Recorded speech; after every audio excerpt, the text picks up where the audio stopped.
Halo, ketemu lagi dengan saya Deddy Kesian di Kioscom Channel. Hari ini saya kedatangan laptop yang bisa dibilang gebrak pasar. Gebraknya bukan gini, tapi mukul sampai goyang. Jadi harganya ini benar-benar murah dengan spek yang bisa dibilang lumayan tinggi, bro. Jadi pasar laptop itu ada macam-macam, pasar gaming rata-rata orang tuh lihatnya di CPU, GPU, memori, desainnya. Tapi kalau pasar-pasar untuk sekolah, pasar untuk kantoran dan lain-lain itu lihatnya di ringannya, lihatnya di tampilannya dan di layarnya, bro. Nah, layar ini poin utama untuk segmen bukan gaming ya. Jadi layar yang paling bagus di laptop ini sementara dipegang sama namanya OLED. Di bawahnya ada mini LED, ada IPS, ada VA dan lain-lain. OLED ini rata-rata masih 10 juta ke atas. Mau brand Lenovo, brand HP, brand Acer, kecuali Asus. Asus ada seri Ryzen 3 73 sekian, itu harganya di 8 juta. Hanya ada satu brand, tapi brand lain itu 10 juta ke atas. Nah, ini brand lokal mengeluarkan laptop dengan layar OLED, harganya di 7 jutaan. Dan ringan banget, 950 gram. Nggak sampai 1 kilo, bro. Ringan loh. Nggak terasa, saya megang laptop ini nggak terasa kayak nggak bawa laptop gitu loh. Kok bisa ya dia bisa jual dengan harga di bawah 10 juta, bisa dibilang hampir sama dengan brand Asus. Bedanya itu di promosi kalau menurut saya. Karena kalau brand Asus, Lenovo, dan lain-lain itu promosinya kan di seluruh dunia. Setiap negara promosi ini, negara ini, negara ini, negara ini. Nah, budgetnya kan gede. Budget promosi otomatis masuk ke dalam biaya penjualan laptop. Nah, kalau laptop lokal, budget promosinya kan hanya ada di Indonesia. Jadi tidak terlalu bengkak. Biaya promosi dimasukkan ke laptop masih untung. Nah, ini pendapat saya seperti itu. Tapi kalau teman-teman ada pendapat lain bisa langsung komen di bawah. Laptop di bawah 1 kilo, layar OLED, harga 7 jutaan, cuma ada Axio Hype R3 OLED. Jami Soro itu.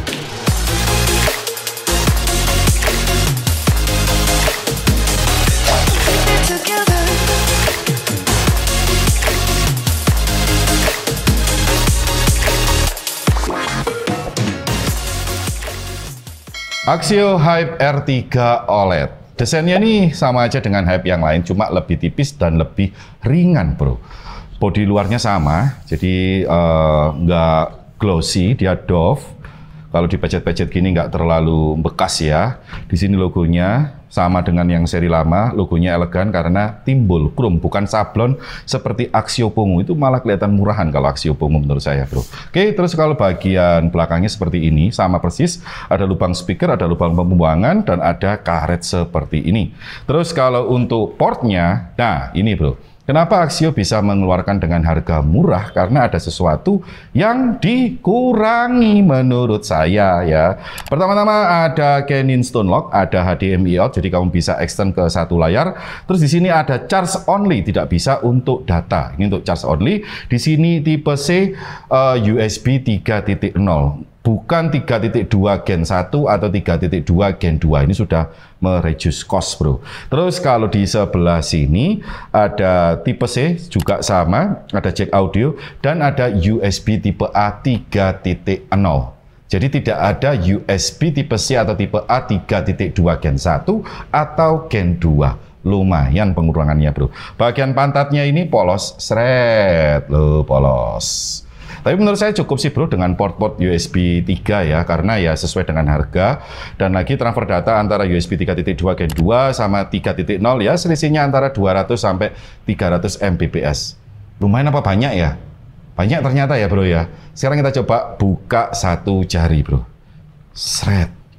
Ngeri. 180 derajat. Rawingan, bro. Bukanya kayak gimana ya? Nggak pakai tenaga gitu loh. Ringan, bro. Buset, ringan ini laptopnya ini. Bagian dalamnya posisi keyboard masuk ke dalam cuma tidak terlalu masuk. Jadi masih agak nimbul, nggak rata seperti ini.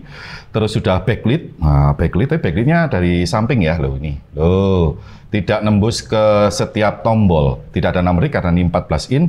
Untuk tombol dari keyboardnya ini sama aja dengan Hype yang versi sebelumnya. Kamu bisa dengerin, bro.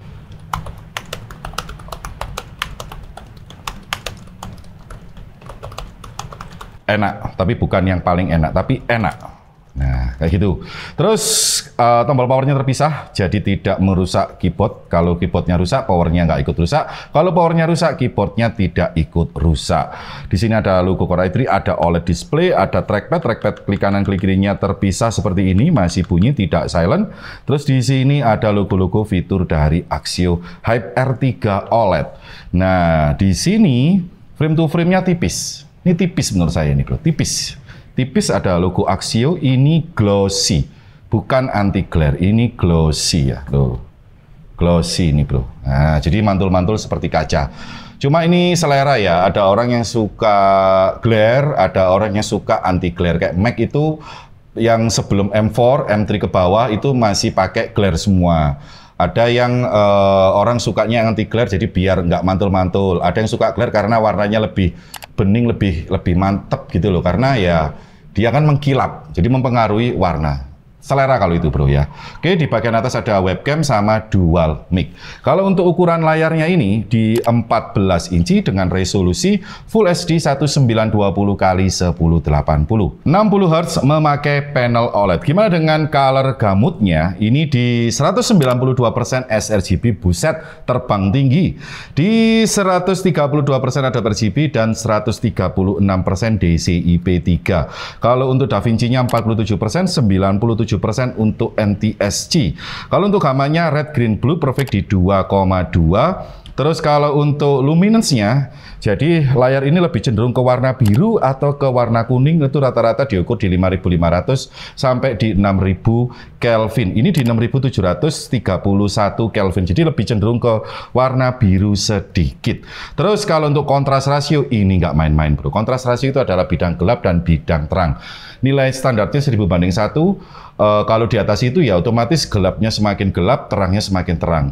Semakin tinggi lagi semakin pekat hitamnya. Jadi pada waktu kamu nonton film-film yang gelap-gelap itu hitamnya mantep gitu loh, bro. Nah, kalau Axio Hype R3 ini di 1,5 juta sekian banding 1. Buset. Bener-bener gelap banget ini, bro. Loh, 1,5 juta banding 1. Terus gimana dengan Delta E? Delta E itu objek yang kita lihat sama objek yang ada di layar monitor itu sama. Misalkan merah, di sini merah. Merahnya itu sama. Kita lihat ini merah, dari sini merah. Jadi merahnya nggak ada perbandingan. Itu diukur dengan angka di bawah 2. Kalau monitor profesional itu di bawah 1. Rata-rata monitor profesional masih di atas 10 juta kalau untuk Delta E di bawah 1. Kalau ini, bro, coba tebak. Salah, bro. Di bawah 1 dan 0,4. 0,4, bukan di bawah 1, 0,9. Ini 0,4, bro. Tidak ada warna yang ngetril sama sekali. Buset, ngeri banget. Bodi belakang dari metal, tidak ada filter dust atau stiker pendingin. Jami ini, bro. Prosesor ada di sini, dibuang melalui satu arah, memakai satu pipa copper dan fan sekecil ini, bro. Ini prosesornya irit banget. Intel Core i3 generasi ke-12, 1215U, 2 core dan 8 thread. 3,3, bus clock-nya 4,4 GHz, 12 watt sampai 55 watt. Wih, ini irit banget ini. Ada Intel UHD di 1,1 GHz. Memorinya tertanam ya, tidak bisa kamu upgrade. Kalau untuk NVMe-nya hanya ada satu slot, hanya bisa diganti, tidak bisa ditambah. Ini adalah NVMe Gen 3 256 GB. Speednya seperti ini. WiFi Bluetooth-nya WiFi 5 dan Bluetooth 5.0. Sudah ada Windows 11-nya. Baterainya gede banget. Di 5195 mAh 60 Wh. Dipakai idle nonton YouTube seperti ini. Kalau untuk speaker seperti gini, bro. Kanan kirinya kayak gini. Ya, minusnya nggak bisa di-upgrade untuk memori aja, bro. Tapi 16 GB sudah oke lah kalau untuk office. Kalau chargernya seperti ini, 65 watt memakai tipe C.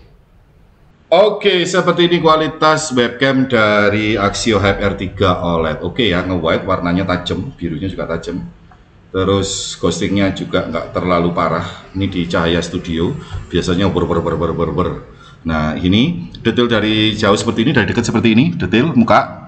Suara saya seperti ini dari dekat, dari jauh seperti ini. Masih layak. Masih oke.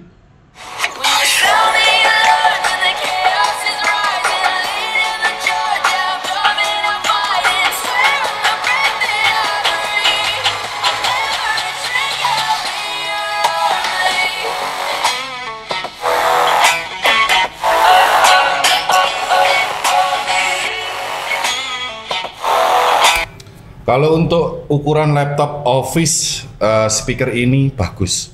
Kenceng, bassnya ada dikit, nggak pecah, treble sama middle-nya. Untuk ukuran laptop Office ini oke nih audionya, bro. Oke, ini saya tes 100% kerja CPU. Ini panasnya di 47 derajat, ada di sebelah sini. Nah ini, pas dengan sistem pembuangan. Loh, pas dengan sistem pembuangan. Kalau untuk ASWD-nya masih aman di 38, 39 masih aman ASWD kalau pengen ngegame. Kalau ketik-ketikan yang lain, yang tengah sini di 46. Wah, lumayan ini, bro. Ini lumayan panas yang ini. Ini sama ini yang panas, bro. Lainnya masih adem. Ini di 30 sekian. Oke, sekarang saya bandingkan dengan MacBook. Ini IPS Retina. Kalau Axio-nya pakai OLED, dua-duanya sama-sama detail. Kalau untuk black-nya, buset, hitam pekat kalau OLED. Ini masih belum OLED sih, seri M4 baru OLED. Baru dia gabung sama frame, bro. Jamik hitamnya ya. Kalau untuk putihnya seperti ini, nah, bersama ini. Kalau untuk merahnya seperti ini, wow, hampir sama, bro. Kalau untuk hijaunya seperti ini, nah ini lebih pekat ya hijaunya ya. Kalau ini biru, seperti gini. Wah, layarnya Mac ini ya ciamik juga ternyata, bro ya. Kalau putih, hitam, nah baru kelihatan bedanya, bro.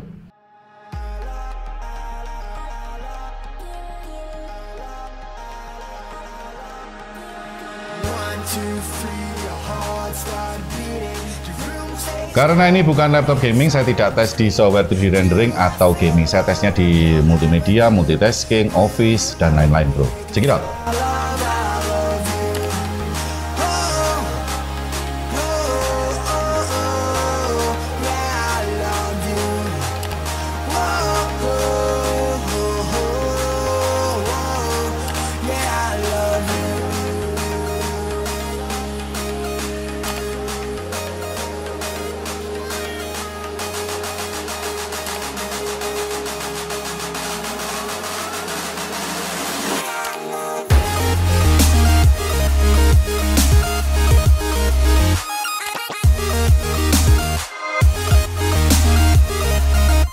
Nah, seperti itu review dari Axio Hype R3 OLED. Kalau untuk masalah garansi, Axio ini ada 170 lebih cabang di Indonesia dan ada layanan someday service. Ini buat pencinta film yang pingin lihat detail, pingin lihat merasakan gelap terangnya, fotografer, hasil-hasil videonya, hasil-hasil fotonya dimasukkan sini, dicek kedetailannya.